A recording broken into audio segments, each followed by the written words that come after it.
Hello, everyone, and welcome to the seventh episode of the Football Sideline, where I interview people that eat, breathe, and play football.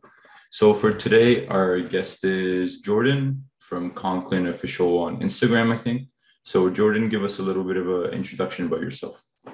Yeah, for sure, bro. So I'll start off. Do you want me to start all the way back, or do you want me to just start Yeah, all the from way that back is level? good.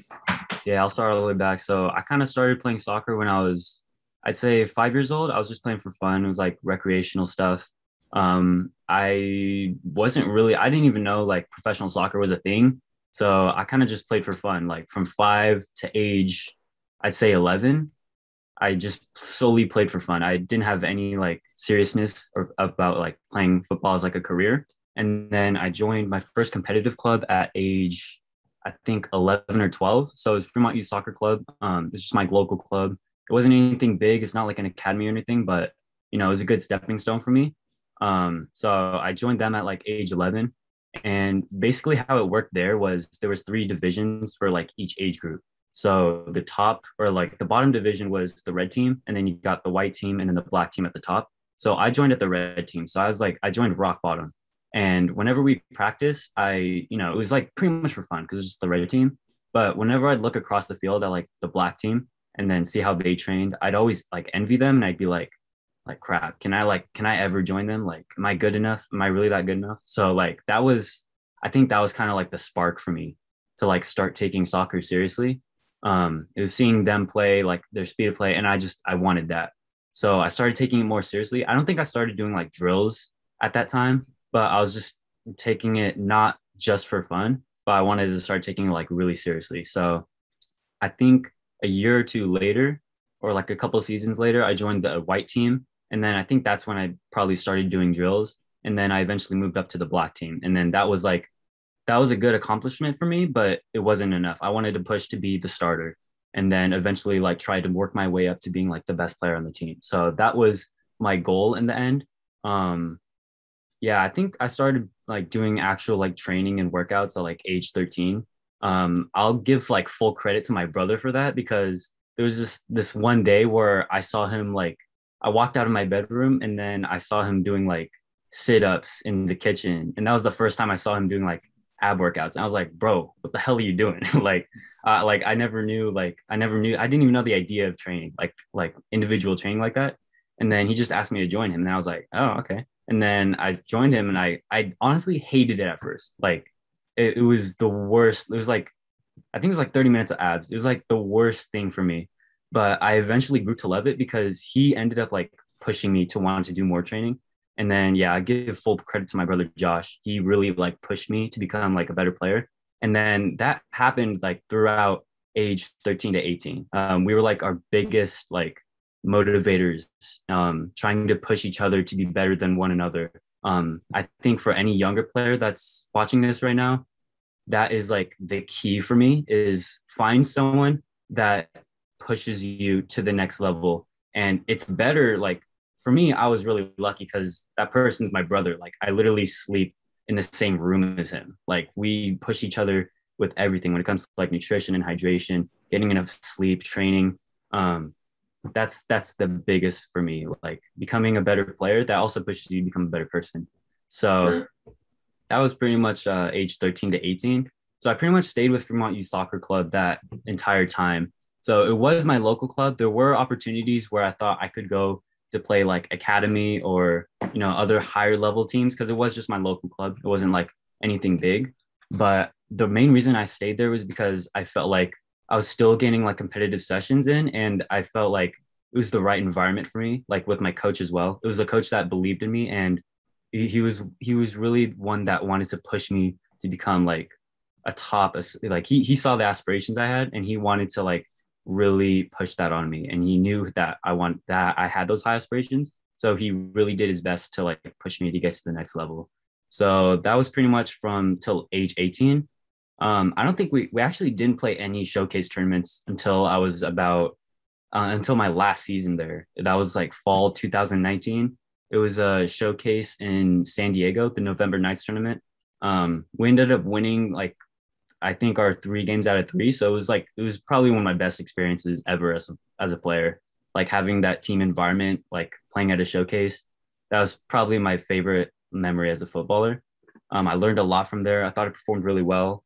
Um, but at the end, I made the most of it. And then that was pretty much like my only like like showcase per se. Cause yeah, we were just a local club. We didn't have anything like big going on. During those years as well, I did play high school as well since I wasn't playing for like an academy team. So I played high school pretty much every year. I joined, I think I was, oh yeah, I was varsity freshman year. But I was actually injured the entire season, so I couldn't end up playing. I only played one game, and so I was injured the rest of the season. Sophomore year and junior year, I think I was injured half the seasons for both of those. And then senior year, I think I got pretty much the full season. But yeah, pretty much I'd say for younger players watching out there, listen to your body because I think I've missed probably 30% of my development through injuries. Um, it was really bad. So yeah, and I missed a lot of games from that. And games are the best way to improve no matter how much training you do. I think games are like the more games you can do, the more competitive games you can do, the better off you are developing as a player. So missed a lot of games through injury, but for any younger players out there, just listen to your body. Like that is so key.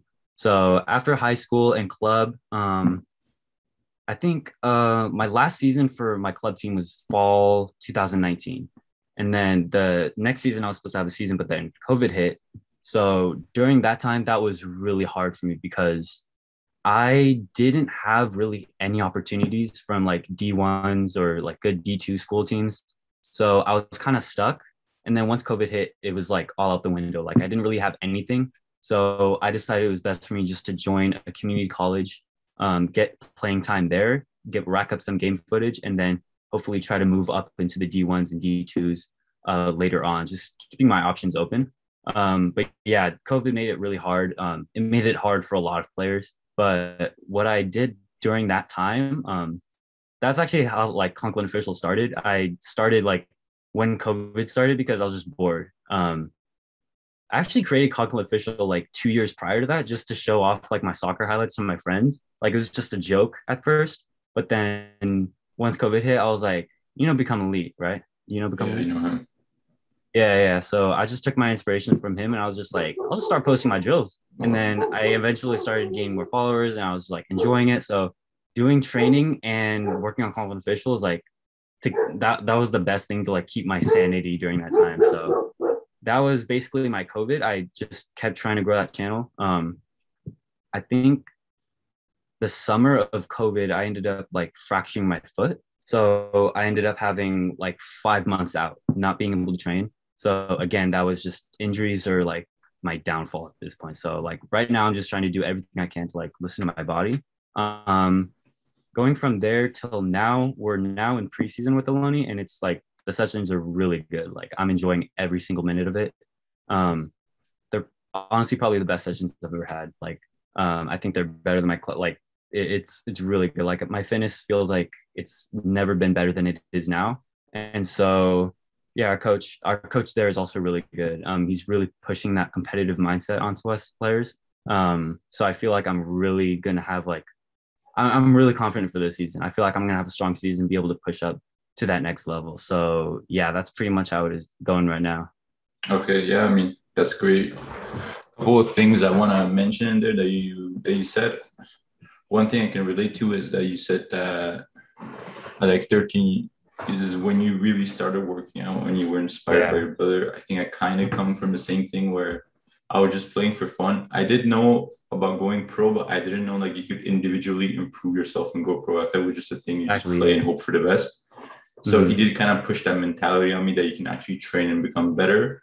So that's one thing we can relate. And another thing you said is that you joined a community college to kind of keep Hmm. your options open, which I think is very important, Hmm. especially even if it's like a community college or whatever team, just keeping yourself sharp and getting that footage ready for if any chances come, you can just hop onto them. I think that's very important. So I think that's a very good Yeah. point that you brought up.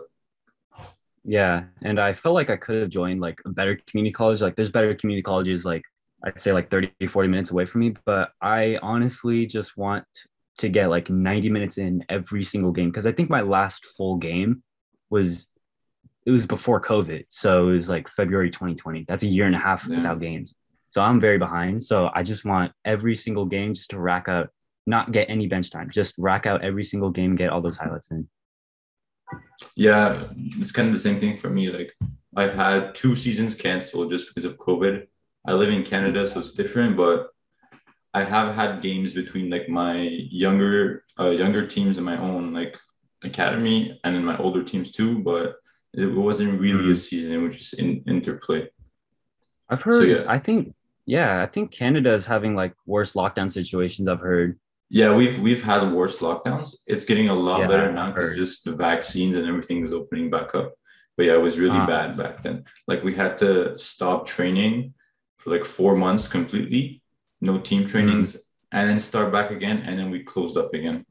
So yeah, it was really bad. dude, that sucks, man. It takes Yeah, a lot of like team time. Like yeah, training with the team, there's nothing's gonna improve you more than a competitive team. yeah. Like And especially when you said pickup games, because I like yeah, pickup games because they train everything. They train your first touch, your speed of play, which is really important, and mhm. also your fitness too. Yeah, that's what I was doing during COVID too. I was trying to Yeah, find like I didn't like I was social distancing for the first 8 months, but once it started clearing up, I was trying to get like pickup games from around my yeah, area. So those helped a lot, yeah. 100%. And also, I feel like individual training with like cones and stuff, it's good, but it's also very mentally draining. I feel like I could Yeah, like yeah, play 3 hours of pickup games, but I couldn't really do as much 3 hours of individual training for me. yeah. Totally, totally. So right now, in what area do you live in the US?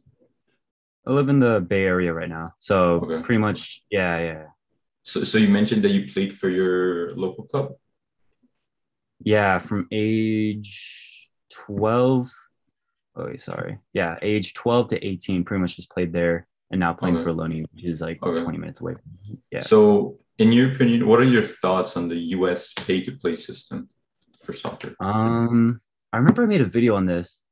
Um, but I think that's not like my strong suit in terms of knowledge because I played for my local club team. I Okay. haven't played for like, yeah, like academies or anything like that. So I'm not Okay. fully aware of like, which teams pay more, like if you're good enough. I know there's teams where like if you're good enough, then they'll pay for you. But that's if you're like really, really good. So I know it's like Yeah. if people have the money and then they can like get onto the teams, like I think that is an unfair advantage. I think there's a lot of wasted talent in the US because of that. Yeah. It makes it really hard on a lot of players. Yeah. But for certain teams, I know there's teams that will pay for you if you are good enough. But Yeah. it does suck that there's so much wasted talent because of Yeah. that system. Yeah. Even in Canada, it's like on the teams I've been with, the like higher level ones where you actually travel and go to other countries for showcases and stuff. Those Mm, are very, very expensive and not everyone can afford that, which is kind of sad because you just miss out on a bunch yeah, of opportunities. yeah, So yeah. if do you have anything you want to say? About this topic? No, I feel like I cut you off. Oh no, I'm good. Oh, okay, okay. So Yeah, we'll move on to the next topic, which is how do you think you can develop speed of play as a player, which I think we kind of covered, but you can answer it if you we want. did. Yeah, playing more games Yeah, too. I think especially if you can play with people that are better than you, if not like on the same level as you, I think that's way more important than, like individual training, like that's good and stuff, but yeah, at the end of the day, like when you're playing in a game, you're not playing against cones. Like individual yeah, training that's is for you true. to like sharpen up your technical ability. Like if you want to work on certain things like your technique, you work on your passing, your shooting. But at the end of the day, like that's not gonna help your speed of play. Even if you're Yeah, losing things like there's apps that'll like like change color and like show numbers on the yeah, screen. You like check shoulder and you're like checking your awareness. But at the end of the day, I don't think that's good enough. Like I think it's just for sure. playing pickup games with people that are on your level, if not better than you, and then playing more games. I think that's what Yeah, people I think that's the difference between the US and like South America or like people for in sure. Europe. Yeah, There's pickup games everywhere. I And agree totally. they're all crazy. Yeah, I'm Yeah. really, I'm really happy So you said that because like I even made a video about this, I think, where it doesn't matter how many cones you dribble. If you're not actually dribbling against real players at all, you're not really going to improve your yeah, dribbling in the game. exactly. Yeah. And so a little bit of the same thing, but how can you develop your creativity as a player, do you think? Creativity, yeah, I think it's a little bit of the same thing. I think also something that ties into both of them is like game analysis. So like not only watching like games of like players in your position, like professional players, but also trying to get your games recorded and see like analyze your own actions. So like if you because like it's especially good to do this like right after a game because it's like fresh in your mind. So like if you have game footage and you're like watching it right after, and then you're watching a play, and then you remember that play and like what you saw, but then when you rewatch it, you're like, oh crap, I didn't see that during the game. And so you realize that you need to fix these things and like fix these like little details in your game, like when you're watching like over the game analysis, and then that'll help you like be more aware of like you probably need to check your shoulder Yeah. more so that you can see the field, and then you can make more creative plays. I think also something that ties into that is what is it called? I saw this off like a random account somewhere, and it was like it stuck with me for so long. It was like make the positions of your teammates in the opposition your primary focus, and then make the ball. Oh, I saw it on Train Effective. Um, make the positions of your teammates in the opposition your primary focus, and then make the ball your secondary focus. So I see a lot of people do is their eyes are glued onto the ball, but then they don't end up like checking their shoulder. They don't have a picture of the field, and so they end up like panicking when they get the ball because they don't know what to do with it because they don't know what's behind them. They don't know where their teammates are. They don't know if someone's pressuring them.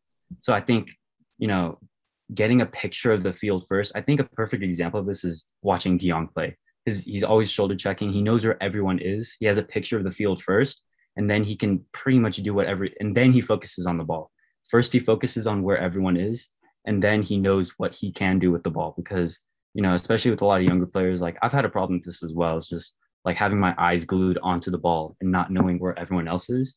And so when my eyes are just glued onto the ball, I'm just like, shit, I need to do something cool with the ball. I need to press my coach. I need to press the people in the stand. But I end up forgetting that like the team comes first. I think that's another thing. You have to make the team come first, and then you can focus on your individual performance. So if you help the team first, you end up playing better as a player. So, and also you end up becoming like more creative because you know where everyone is and you're helping the team in an effective way, not just like useless scissors that don't do anything. Like I'm talking like a through ball that breaks lines, and then you're helping your team get like a goal scoring opportunity. So I think that's like huge for both of those topics that you talked about. For sure. One thing you mentioned that I'm happy of is that it's like a through ball that demonstrates creativity. Because usually when we talk about creativity, they usually just think of like people doing fast feet and like skill moves like the Neymars and stuff. But you can also be creative in other ways, like doing a fake, like doing like a fake so the ball goes through you and it goes to the other teammate, or doing a through pass, like you said, also demonstrates creativity.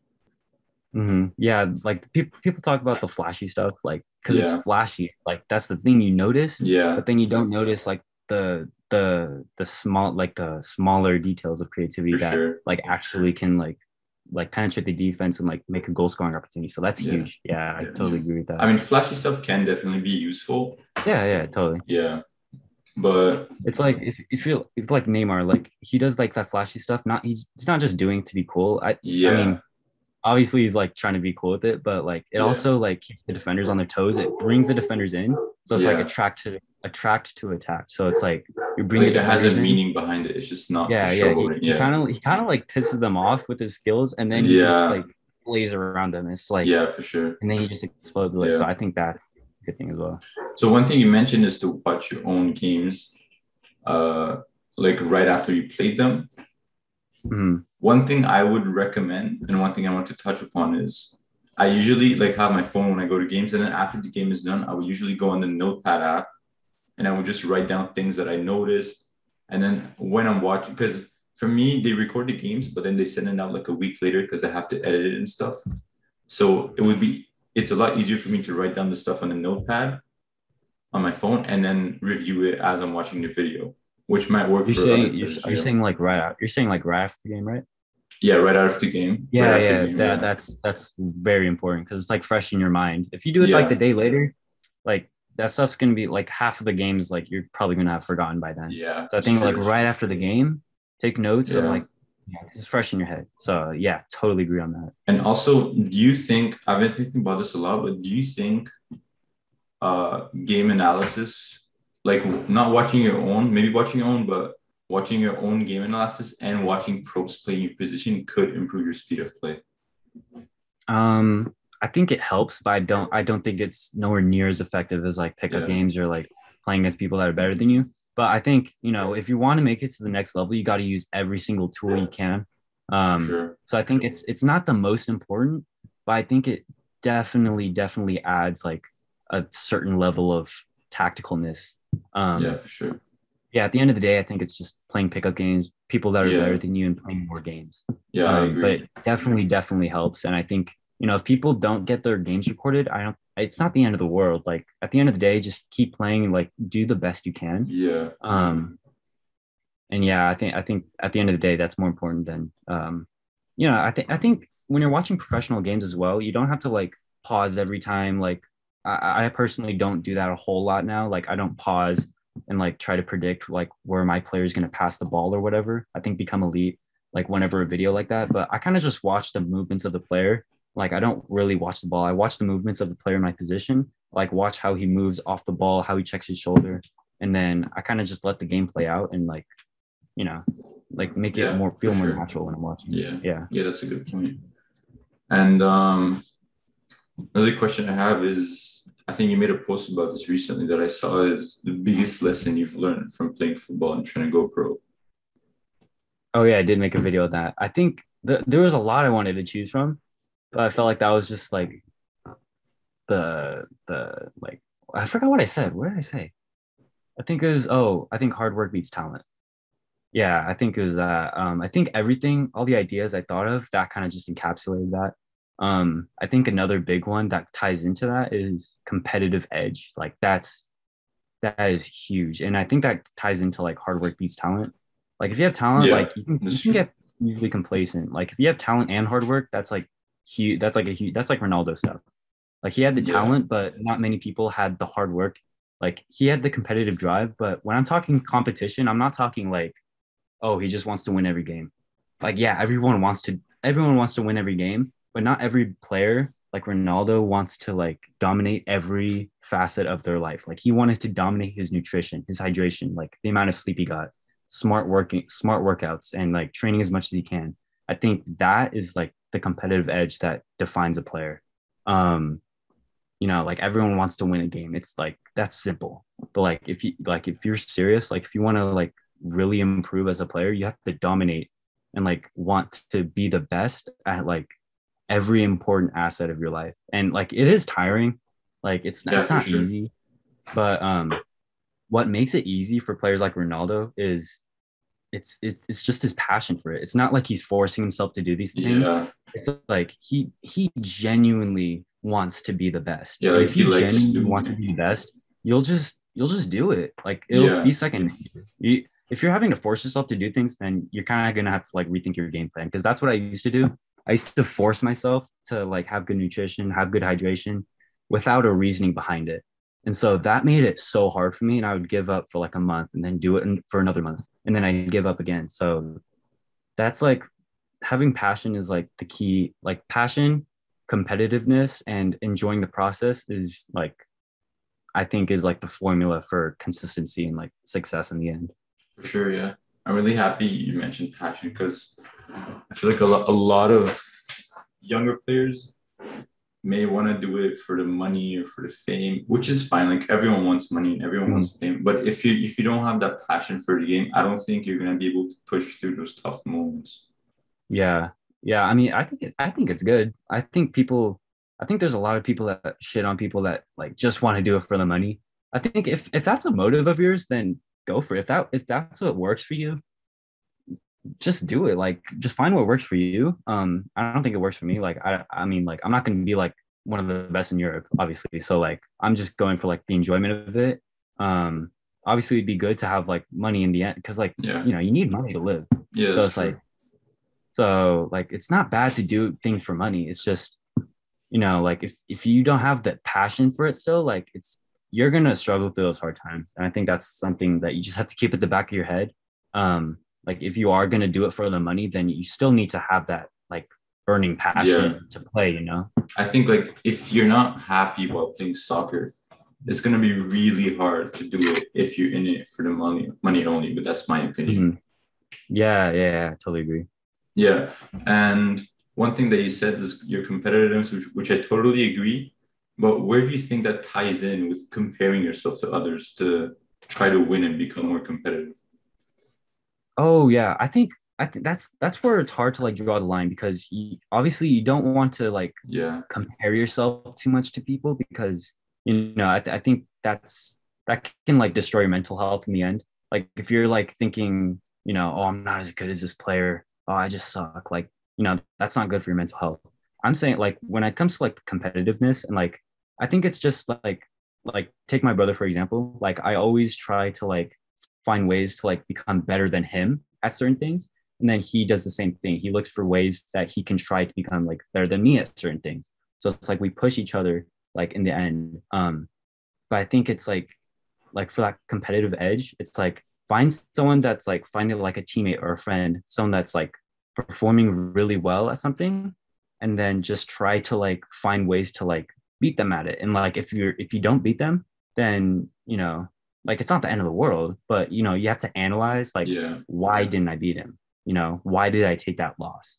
And so don't just brush off the loss. I think it's important to be you know, like you have to analyze like why you lost. So yeah, when you come back up, you're a different person.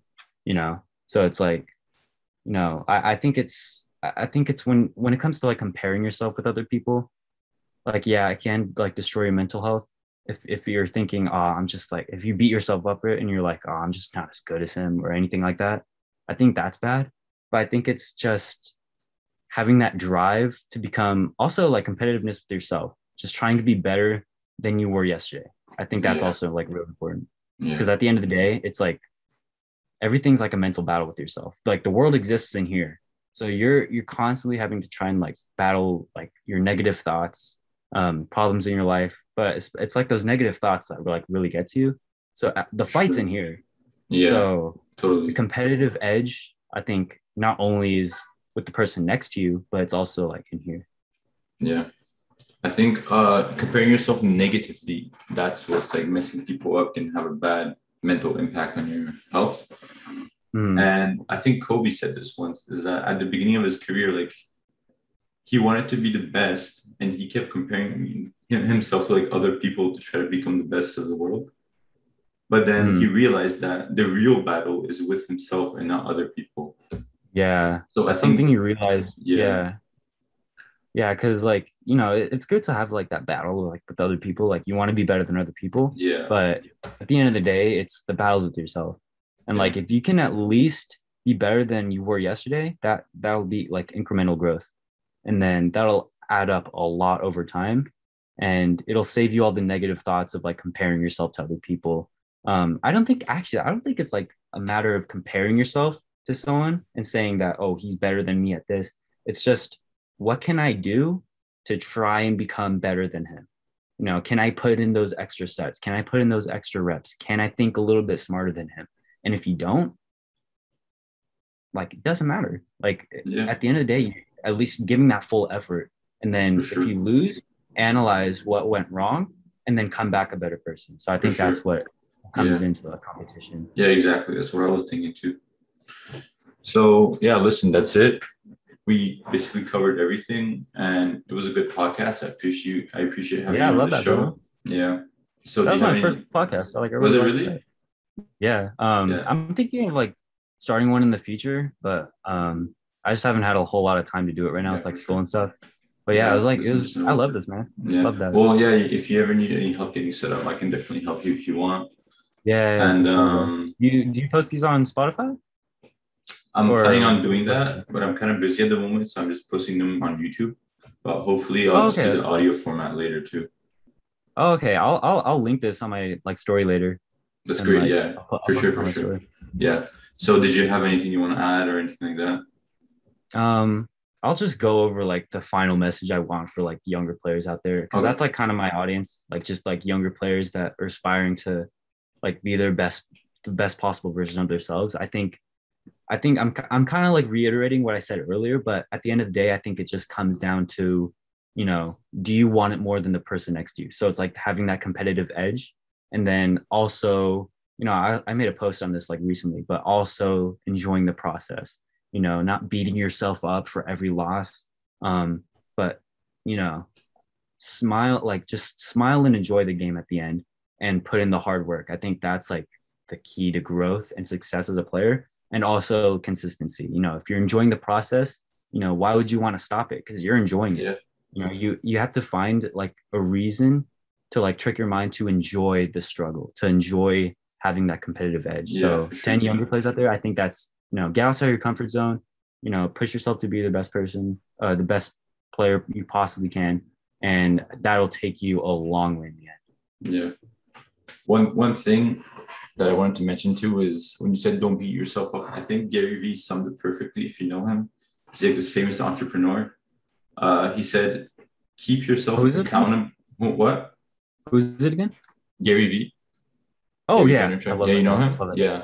He Yeah, I love said, him. keep yourself accountable, but don't beat yourself up. And I think that's a perfect quote Totally. to like find a balance between the two. Yeah, totally. I Yeah. love watching that guy, bro. Yeah. So yeah, thanks for your message. And where can they contact you? I'd say, they can DM me. For my email, I'd say it's jordinioconk@gmail.com. Oh wait, actually no, that's like my personal. It's my You can put your ConklinOfficial Instagram if you email. want, just your TikTok. That's good too. Yeah, I'll do that. That's good. Okay. And yeah, thank you for watching, everyone.